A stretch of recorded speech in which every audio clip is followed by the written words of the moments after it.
title of our film portrays the media conventions as it is a very open title which creates a sense of mystery. It allows the audience to create their own first impressions. We have chosen to call our film There Were Two as it implies that there are two personalities.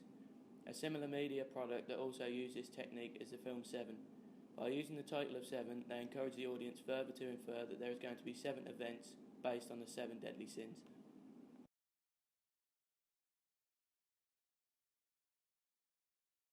The locations of our film contrast with each other, but do not challenge horror conventions.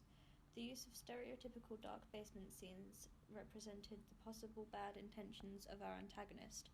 However, we then used a light office scene to show the detective in a positive manner.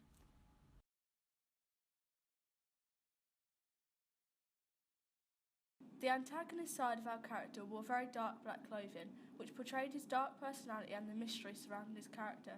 In one of our scenes, we see our antagonist trace his hand over a set of tools.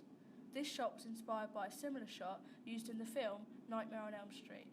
As part of the scene, an axe was featured. This is because it's considered to be a more personal choice of weapon.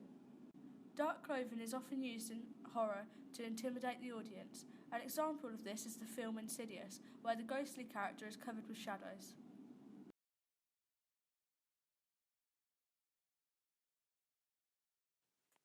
Our final media product is complicated with many twists and turns. It features an antagonist with a split personality. Another film with a storyline that features mental illness is Before I Go to Sleep.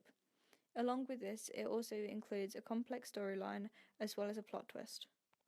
If we were to film the whole of our story, it would have featured a plot twist. This is a stereotypical feature of a psychological horror. Many directors choose to use this to create a sense of confusion and to hook their audiences.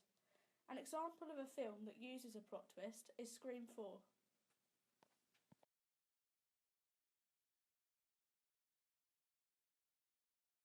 We purposely edited the close-up of a badge to appear between the shot of a detective and his second personality.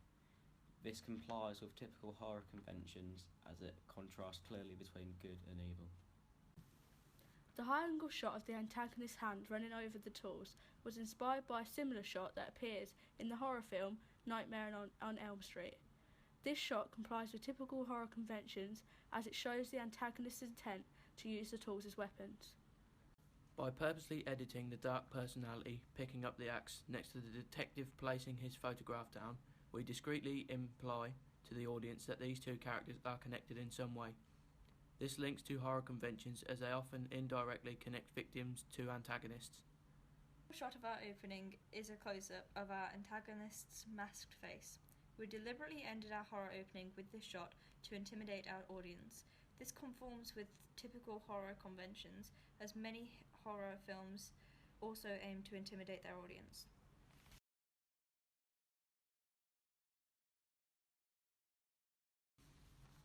Our horror genre was suggested in the opening through the use of the tense music as it created suspense typical of the horror genre.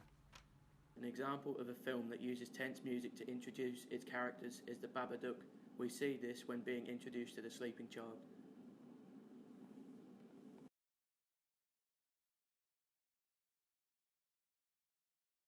The title font in our film is shown as stereotypically intriguing. We were inspired by the film title from Seven, as we think it matched our film in a similar way.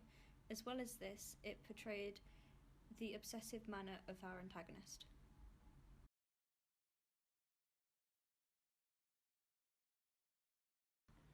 The detective part of a split personality was introduced as a hard-working person who appeared stressed from an investigation. He was trying to find the murdering part of a personality who was introduced in a typical horror manner in a tense and mysterious way.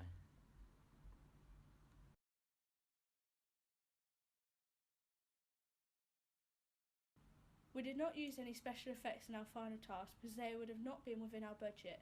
If we'd have had more funds, we would have complied with typical horror conventions and used special effects such as blood and gore.